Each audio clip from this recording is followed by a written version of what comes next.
brought his front axle over. We are going to weld up this truss kit.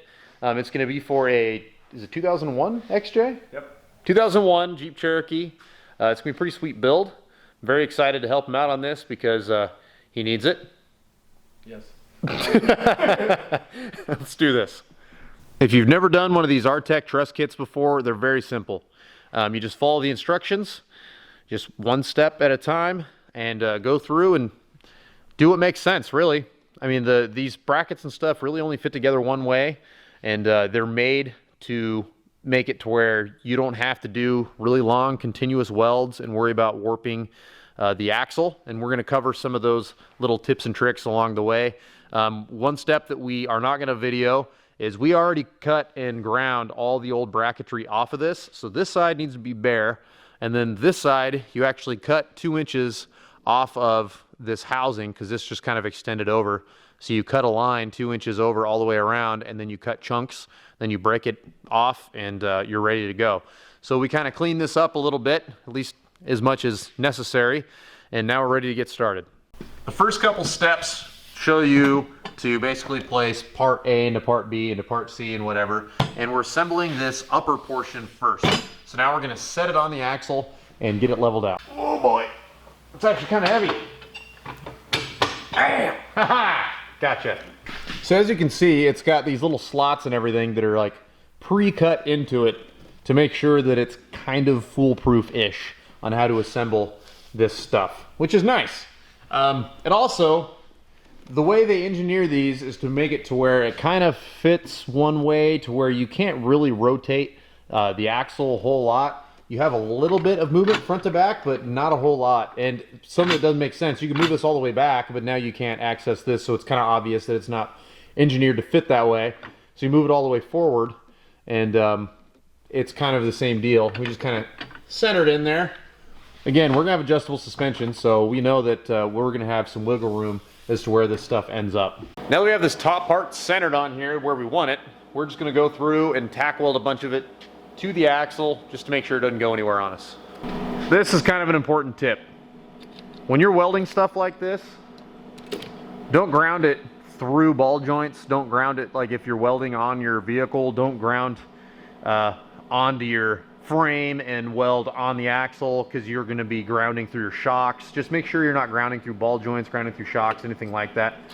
I'm putting the ground here because I want to make sure that it's going to have a really short path between here and wherever I weld, and it's not going to be going through any ball joints or shocks.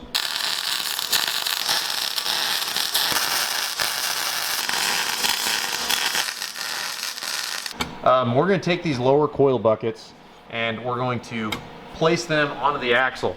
The relationship between these is really important. As you can see, this side actually has a tab that locks in right there, but it has a little bit of wiggle room. What we're going to do is we're going to take a mallet, we're going to hammer this down to where it's flush, and then we're going to put an angle finder on this side, and whatever this is at, we are going to make sure that this is identical. Maybe like 1.5. Perfect.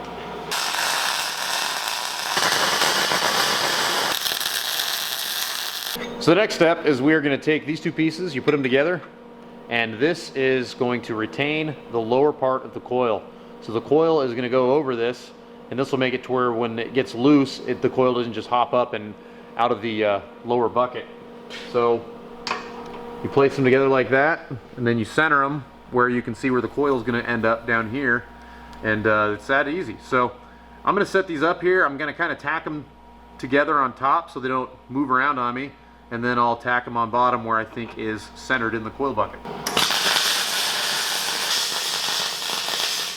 The next step of this process is we are going to locate the inside tab for this shock mount. So there's a lot of wiggle room for multiple different size shocks. I'm going to cheat. Instead of putting a shock in there, this is a pretty standard size shock, and this is what Charlie's going to end up using. And I put a washer. Let's see. I want to make sure that's focused. That looks like it's pretty focused. I put a washer in here to give us a little extra wiggle room, because if this is a little bit wider than you need, that's not a big deal. But if this is too narrow, that's a much bigger deal. So we know that this bushing is the same size as the shock he's going to be using, but we gave ourselves an extra, what is that, just maybe 1/8 of an inch or so, and then that'll ensure that after everything's welded and all that other stuff, we're still going to be able to place a shock into this spot.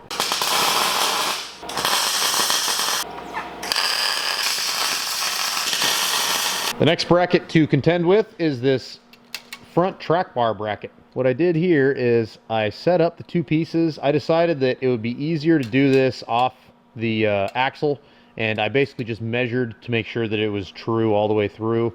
So we're at like 1 5/8 up here. I made sure we were 1 5/8 down here, because if these 3 holes, okay, if these 6 holes, 3 sets of holes, are the same distance apart, then this will be true, and that's why I measured it. And then I put a little tack weld in there, and then double check my work. So now I'm going to run a couple of beads in the places that I can reach with it off of the axle, and then I'm going to place it on the axle and tack it on the axle. As you can see, this front track bar mount went on nice and easy, because we prefabbed everything, got it lined up, and then it just kind of clicked into place. Put 2 fat beads on it, and we're ready to move on to the next bracket. The next bracket we need to weld on is these, what I believe are sway bar mounts. It doesn't actually say in the instructions what they are, but I've got a TJ, I've worked on a number of XJs, and that's really the only thing that's left up here is the sway bar mount. So it kind of slides into a tab. This tab's a little bit distorted from manufacturer. Not a big deal, you can still easily line it up in the right space. And so it just kind of slides onto that tab, and then I'm going to line it up. There's a nice straight line right here. There we go. So as you can see, this is the other sway bar mount. There's this little guy that goes on the back. It's kind of hard to hold, so I'll probably tack these one at a time and then run a bead in order to make sure it doesn't go anywhere.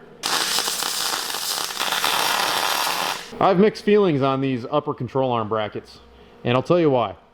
I think that the design is great for strength. They look really beefy, but I think it's going to be hard once you put the grease zerk in there to service it. I really do. I think that it's going to be tough to get your gun in there. So what we did is we actually made it a little bit wider at the top than we did at the bottom, and then we put magnets on it to where it'll keep it at like a comfortable width. Now what I'm going to do is I'm going to tack weld around the outsides of both of these, and then I'm going to pull them off of the axle. I'm going to weld them in my vise, so that way I have a really good control from the position that I weld. And then we'll put them back on here, and hopefully it's going to give us enough space to fit the end of the grease gun in there. I mean, it's going to be really close.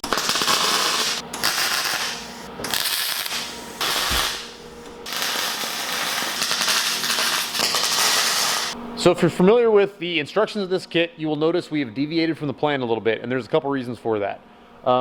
I don't think it's necessary to pull this top plate back off and weld the insides of this front and back plate. This is going to be plenty strong with some really good welds on the outside of the plate. Not to mention the fact it's just going in a Cherokee. We're not bending this axle with a Cherokee anyway. This is made to go underneath an F350 with a big giant diesel engine. So that being said, there's another way we're going to deviate from the plan. I'm going to weld this whole upper section onto the axle before we weld our last 2 brackets on the bottom of the axle. The relationship between the upper and lower, the upper mounts and in these lower mounts is going to be fine if we weld this upper portion on first. We just want to have this top part welded and done, so when we rotate this axle and we burn these in on the bottom side, we're not having to like continuously move this axle back and forth. So if you're watching this video because you don't know how to do it, you know, you can decide if you want to use this alternative set of instructions or not. It's completely up to you. One thing to consider when welding a project like this is stitch welding. So if we weld sections like 1.5 inches, 2 inches max, you know, in length, and then we kind of hop around, then it'll make sure that we don't have like one continuous pass building a ton of heat and warping this axle. This is a very, very heavy duty axle, and this little MIG gun will still warp it. I've seen it done, I've done it. It really is easier than you think. So take your time, hop around. So I'll probably be welding a little bit over here, and then I'll go to the middle, and then I'll go to the other side, and I'll just be doing stitch welds, 1.5 inches long, all throughout. That's where it comes in contact with the axle. On this other stuff, it's not as important. Like, you're not welding this right here all the way through is not going to warp this over here. You know what I'm saying? But just kind of use your head and weld short sections where you think it is necessary. I plan on welding everything on this side first. Well, sorry, on the outsides, I'm going to weld this stuff and this stuff first, and then we're going to heat this center housing up with these 3 MAP gas torches. I have an oxyacetylene setup, but I'm out of gas, and it's not a very big setup, so I run out of fuel really quickly. But these should do fine.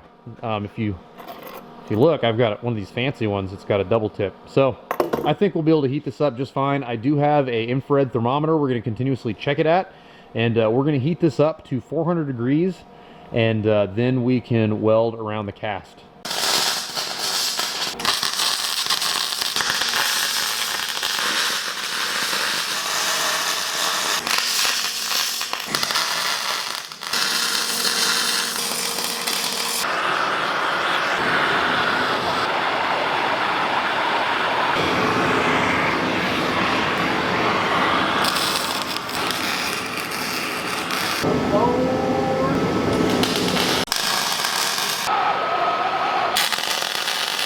We got most of the welding on this upper half done.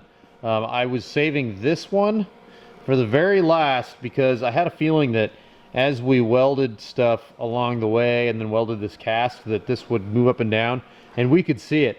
This would come out. Ooh, that's still really warm.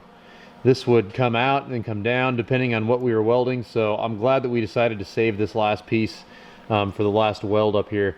So I'm going to do this little plug weld. Weld that up, then we can start working on these lower control arm brackets. Final piece of the puzzle, lower control arm brackets. So the instructions say to go out almost as far as you can go, and then to have a 1/16 inch worth of clearance between the upper bracket and the lower bracket. So pretty simple to me. So we're going to just kind of clean this up a little bit, push it out about as close as we can get it to the knuckle, and then space it out a 1/16 of an inch and weld it on.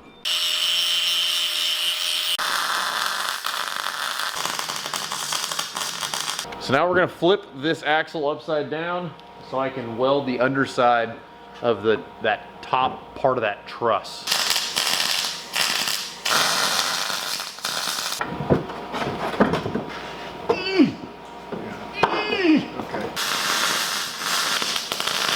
All done. Welding is completed. So if you notice, I just did some small beads all the way down the top of this ridge on both sides. It's all it needs, to be honest with you. I mean, that's 3/8 plate up there. This is a very good solid connection between the axle and the top of the truss. Probably shouldn't be touching things. Very hot. Anyway, I would recommend welding the bottom of brackets like this. Don't skip on this step because the bottom of all these brackets are going to be taking a beating and rocks and everything else. So I took the extra time and made sure that this is all welded. It's something that it would be plenty strong being welded on one side because I did weld them on the inside, but because these lower control arm brackets will be nailing rocks, it's definitely worth the extra time to do. Final check. I don't see any light. That looks pretty good. Yep, I like it. I really like this kit. Artec did not sponsor this video. This is completely my own opinion about assembling their products. I've done a couple of them. This is my first time doing one on a Super Duty 60, and it was easy. It was very straightforward. If you're familiar with welding and any kind of fabrication skill at all, you could definitely do this. But again, you don't need any fabrication skill really. You just follow the instructions. You weld where it tells you to weld. You do it in the process they tell you to do it, and it's going to turn out fine. Especially if you have any adjustment at all in your control arms, then it gives you a lot more forgiveness.